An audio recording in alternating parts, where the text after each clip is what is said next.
नमस्कार दोस्तों, इंफ्राटॉक्स के नए एपिसोड में आपका स्वागत है। तो चलिए शुरू करते हैं। पहली खबर की शुरुआत करते हैं हमारी फाइनेंशियल कैपिटल मुंबई से, जहाँ पर दोस्तों मुंबई का पहला फॉरेस्ट वॉक वे भी बीएमसी के द्वारा बनाया जा रहा है और उन्होंने अनाउंस कर दिया कि नए साल के आसपास इसको ओपन कर दिया जाएगा। दोस्तों मुंबई का ये पहला वॉक वे सिंगापुर के फॉरेस्ट वॉक वे की लैंड पर बनाया जा रहा है। मालाबार हिल्स में इसको बनाया जा रहा है, जिसकी लेंथ अराउंड 705 मीटर के आसपास है। सीरी रोड पर इसके एंट्री और एग्जिट पॉइंट्स बनाए गए हैं और कहा सके कि मोस्टली इसके डेक को बनाने के लिए वुड का इस्तेमाल हुआ है, जबकि कंक्रीट का इस्तेमाल काफ़ी कम किया गया है ताकि नेचुरल हैबिटेट को प्रिवेंट किया जा सके। बीएमसी के द्वारा कहा गया है कि इसके लिए टूरिज्म इंक्रीज होगा। साथ साथ मुंबई के लोगों को ग्रीन वॉकिंग स्पेसेस मिल पाएंगी, जो कि भारत में वैसे बहुत कम है। गिरगांव चौपाटी का यहाँ से व्यू दिखाया जा सकता है, एक बर्ड वॉचिंग जोन और एक ग्लास बॉटम व्यूइंग डेक भी यहाँ पर बनाया गया है। कुल मिलाकर 25 करोड़ रुपये यहाँ पर खर्च किए जा रहे हैं और अभी इसको ऑलमोस्ट 90% सिविल वर्क कंप्लीट हो चुका है। होपफुली बीएमसी इसको टाइम पर तैयार कर देगी। अगली दोस्तों अपडेट एक नए एक्सप्रेसवे को लेकर है, जहाँ पर दोस्तों national highway authority of India के द्वारा देश में एक नया एक्सप्रेसवे भी ओपन कर दिया गया है और वो लोग जो कि दिल्ली से हरियाणा, पंजाब और हिमाचल प्रदेश की तरफ ट्रैवल करते हैं वो इसका इस्तेमाल कर पाएंगे। दोस्तों यहाँ पर मैं दिल्ली अमृतसर कटरा एक्सप्रेसवे की बात कर रहा हूँ, जो वैसे तो दिल्ली, हरियाणा, पंजाब और जम्मू कश्मीर इन 4 स्टेट्स और यूटी से पास होगा, लेकिन हरियाणा पार्ट भी इसका ओपन कर दिया गया है। एक्सप्रेसवे की ओवरऑल लेंथ 670 किलोमीटर के आसपास है और उसमें से 135 किलोमीटर का पार्ट हरियाणा में है, जो भी तैयार हो गया है, क्योंकि हरियाणा सरकार के द्वारा काफ़ी पहले ही लैंड एक्वायर करके एनएचएआई को सौंप दी गई थी और एनएचएआई ने भी काफ़ी तेजी से इसको कंप्लीट कर दिया है, जबकि पंजाब में इसका काम अभी काफ़ी पीछे है हरियाणा के कंपैरिजन में। हरियाणा का हिस्सा कुंडली मानेसर पलवल एक्सप्रेसवे के पास स्टार्ट होता है, रोहतक, सोनीपत और जींद होता हुआ और कैथल में जाकर इसका हरियाणा पार्ट खत्म हो जाता है और इसी पूरे पार्ट को भी यहाँ पर ओपन किया गया है। टोटल 8 टोल प्लाजाज भी यहाँ पर बनाए गए हैं और अभी जैसा कि मैंने आपको बताया कि हरियाणा और पंजाब की तरफ ट्रैवल करने वाले लोग इसका इस्तेमाल कर पाएंगे। अगली दोस्तों अपडेट उड़ान स्कीम से है, जहाँ पर दोस्तों हमारी मिनिस्ट्री सिविल एविएशन के द्वारा उड़ान 2.0 के ऊपर भी काम स्टार्ट कर दिया गया है और इसके अंतर्गत वो टारगेट कर रहे हैं कि देश में 100 के आसपास अंडर यूटिलाइज एयरपोर्ट्स को ओपन किया जाए। तो सो उड़ान स्कीम आप जानते हैं कि हमारी भारत सरकार की one of the most successful scheme रही है। 73 एयरपोर्ट्स और 13 हेलीपोर्ट्स इसके अंतर्गत ओपन किए जा चुके हैं और 1.5 करोड़ के आसपास लोग यहाँ से ट्रैवल कर चुके हैं। अभी इसके दूसरे फेज में भी एक बड़ा फोकस टीयर 2 और टीयर 3 सिटीज़ के ऊपर किया जाएगा। मिनिस्ट्री सिविल एविएशन इसका भी ड्राफ्ट तैयार कर रही है, जहाँ पर छोटे एयरपोर्ट्स की रनिंग कॉस्ट को कम करने के लिए काफ़ी फोकस किया जा रहा है, क्योंकि स्मॉल एयरपोर्ट्स और एडवांस लैंडिंग ग्राउंड्स की रनिंग कॉस्ट को कम करके भारत सरकार ये चाहती है कि इनको फाइनेंशियली वायबल बनाया जाए, क्योंकि पहले फेज में इसको लेकर कई सारी प्रॉब्लम्स हमें देखने को मिली है और इनको लेकर टारगेट यही है कि इनकी रनिंग कॉस्ट पर एनम 7 से 10 करोड़ के आसपास आ जाए तो ये सक्सेसफुली ऑपरेट हो सकते हैं। एक टारगेट लास्ट माइल कनेक्टिविटी का भी यहाँ पर रखा गया है। अभी क्योंकि इसका ड्राफ्ट तैयार किया जा रहा है, तो एक बार जब वो तैयार हो जाता है तो और चीज़ें हमें क्लियर होती हुई दिखाई देंगी। अगली दोस्तों अपडेट गुजरात से है, जहाँ पर दोस्तों साबरमती की टूरिज्म एलिगेंस को भी और बनाने के लिए गुजरात सरकार एक लग्जरी क्रूज को यहाँ पर इंट्रोड्यूस करने जा रही है और 25 करोड़ रुपये स्पेंड करके इस लग्जरी क्रूज को यहाँ पर लॉन्च किया जाएगा। तो उससे क्रूज हमारे देश का पहला लग्जरी बैंक्वेट क्रूज होगा, जो कि अटल ब्रिज से दीजी ब्रिज के बीच में ऑपरेट होगा। 49 मीटर के आसपास उसकी लेंथ होगी और इसमें 2 डेक बनाए जाएंगे। लोअर डेक कंफर्ट के लिए, जबकि अपर डेक इवेंट्स के लिए होगा। डाइनिंग के लिए एक एसी बैंक्वेट हॉल और रेस्टोरेंट, इवेंट्स के लिए state of the art music और एलईडी सिस्टम, सोशलाइजिंग के लिए मॉकटेल बार और वीआईपी लॉन्च, जबकि प्री बोर्डिंग कंफर्ट के लिए एक एसी वेटिंग लॉन्च, एक इन हाउस किचन, वाईफाई और सीसीटीवी कैमरास यहाँ पर लगाए जाएंगे। और अभी क्योंकि शिप तैयार की जा रही है, तो देखते हैं कि कब तक इसको लॉन्च किया जाता है। अगली दोस्तों अपडेट नोएडा मेट्रो से है, जहाँ पर दोस्तों यूपी सरकार के द्वारा नोएडा मेट्रो की एक्वा लाइन एक्सटेंशन को भी अप्रूवल दे दी गई है और अभी इसके चलते नोएडा और ग्रेटर नोएडा के और एरियाज में मेट्रो कनेक्टिविटी पहुँच पाएगी। तो सभी आप जानते हैं कि नोएडा मेट्रो में सिर्फ एक्वा लाइन ही ऑपरेशनल है, क्योंकि नोएडा सेक्टर 51 से ग्रेटर नोएडा की डिपो स्टेशन तक रन करती है। 29.7 किलोमीटर की इसकी लेंथ है और अभी इसमें 17.43 किलोमीटर का और नेटवर्क ऐड किया जाएगा। सेक्टर 51 से लेकर नॉलेज पार्क 5 तक ये रन करेगी। सेक्टर 61, 70, 122, 123, ग्रेटर नोएडा का सेक्टर 4, 2, 3, 10 और 12 ये सब यहाँ पर कनेक्ट हो पाएंगे और यहाँ पर मेट्रो स्टेशन भी बनाए जाने हैं। 2,991 करोड़ रुपीज़ का यहाँ पर खर्च आने वाला है, जिसमें से 394 करोड़ रुपीज़ सेंट्रल गवर्नमेंट और इतना ही पैसा स्टेट गवर्नमेंट के द्वारा भी दिया जाएगा। बाकी कंट्रीब्यूशन लोन की तरफ से आएगा। अभी हालांकि इसको यूपी सरकार ने तो अप्रूवल दे दी है, फाइनल अप्रूवल के लिए भी इसको हमारी भारत सरकार के पास में भेजा जाएगा और जब वहाँ से अप्रूवल मिलती है तब इसके ऊपर काम आगे होगा।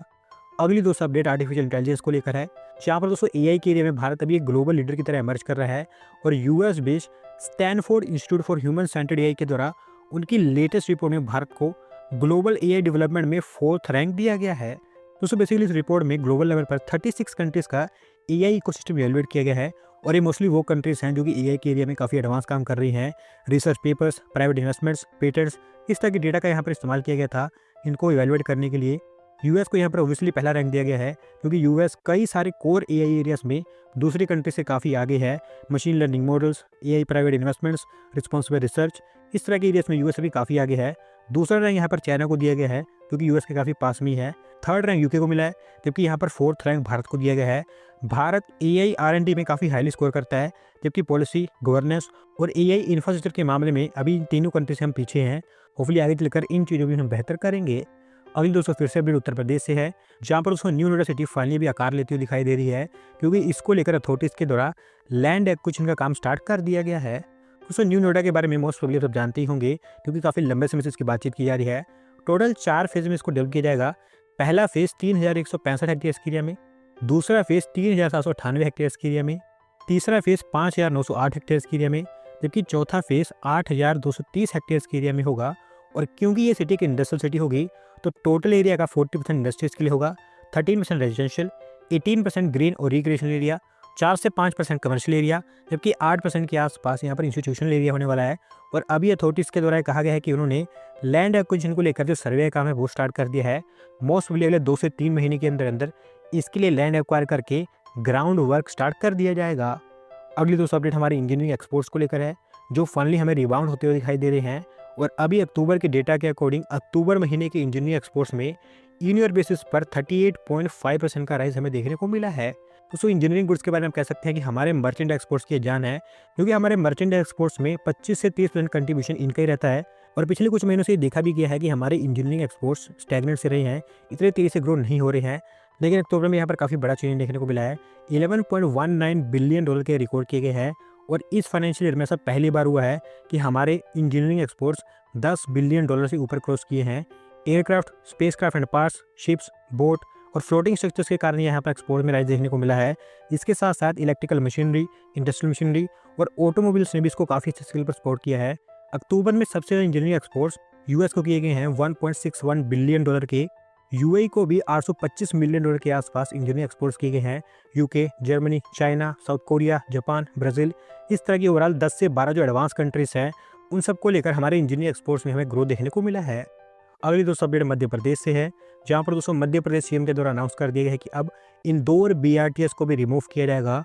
और इसके थ्रू वो कोशिश कर रहे हैं कि इंदौर की जो ट्रैफिक प्रॉब्लम्स हैं उनको सॉल्व किया जाए।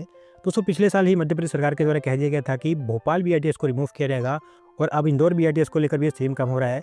वैसे मैं आपको बता दूं कि इंदौर बीआरटीएस हमारे देश की मोस्ट सक्सेसफुल बीआरटीएस रही है, क्योंकि जस्ट 11.5 किलोमीटर की स्ट्रेच के ऊपर डेली 60,000 के आसपास लोग ट्रैवल करते हैं। पर क्योंकि प्राइवेट कम्यूनिटीज काफ़ी लंबे समय से कह रहे हैं कि इसके चलते बड़े स्केल पर ट्रैफिक क्रिएट होता है, तो अब इसको रिमूव करने का ऑर्डर दिया गया है। और इसको रिमूव करने का कारण ये भी है कि ट्रैफिक को सॉल्व करने के लिए मल्टीपल फ्लाईओवर्स यहाँ पर बनाए जाएंगे, तो उसके लिए भी इस बीआरटीएस को यहाँ से हटाना ही होगा। और अब कह सकते हैं कि यहाँ पर जो लोगों की डिमांड थी उसको सुना जा रहा है। आज की दोस्तों लास्ट अपडेट भी उत्तर प्रदेश ही है, जहाँ पर दोस्तों यूपी सरकार नई सिटीज़ को लेकर काफ़ी सीरियस दिखाई दे रही है। और अभी बुंदेलखंड में नई सिटी के डेवलपमेंट को लेकर बुंदेलखंड इंडस्ट्रियल डेवलपमेंट अथॉरिटी के द्वारा कई इनिशिएटिव लॉन्च किए जा रहे हैं। दोस्तों अगर आपको नहीं पता तो मैं आपको बता दूं कि यूपी सरकार नोएडा की तरह बुंदेलखंड में भी एक सिटी को डेवलप करने वाली है, क्योंकि झांसी के आसपास तैयार होगी। और उसी के लिए ही बुंदेलखंड इंडस्ट्रियल डेवलपमेंट अथॉरिटी का फॉर्मेशन किया गया है, जो अभी एक मेगा टाउनशिप को लेकर यहाँ पर काम स्टार्ट कर रहे हैं। 600 बेड का hospital, world class educational city, water supply system, skill development centre और मिक्स यूज डेवलपमेंट को लेकर अभी उन्होंने एक्सप्रेशन ऑफ इंटरेस्ट फ्लोट कर दिया है। 38 किलोमीटर का 6 लेन वाला हाईवे बनाने के लिए भी यहाँ पर टेंडर डॉक्यूमेंट तैयार कर लिए गए हैं और इसके लिए भी अगले कुछ ही दिनों के अंदर टेंडर रिलीज कर दिए जाएंगे, जिसके लिए आप कह सकते हैं कि इस नई सिटी को लेकर फाइनली काम स्टार्ट हो चुका है। और दोस्तों अभी यहाँ पर यूपी सरकार के द्वारा जो नई सिटीज़ बनाई जा रही हैं, ये कहीं ना कहीं आगे चलकर यूपी के $1 ट्रिलियन के इकोनॉमिक गोल में बड़ा इंपैक्ट डालेंगी। दोस्तों आज की वीडियो में बस इतना ही। अगर आप अपनी तरफ की अपडेट सबमिट करना चाहते हैं तो डिस्क्रिप्शन में दिए गए लिंक पर क्लिक करके सबमिट कर सकते हैं। और अगर आज की वीडियो पसंद आई हो तो वीडियो को लाइक करें, चैनल को सब्सक्राइब करें। धन्यवाद वीडियो को देखने के लिए।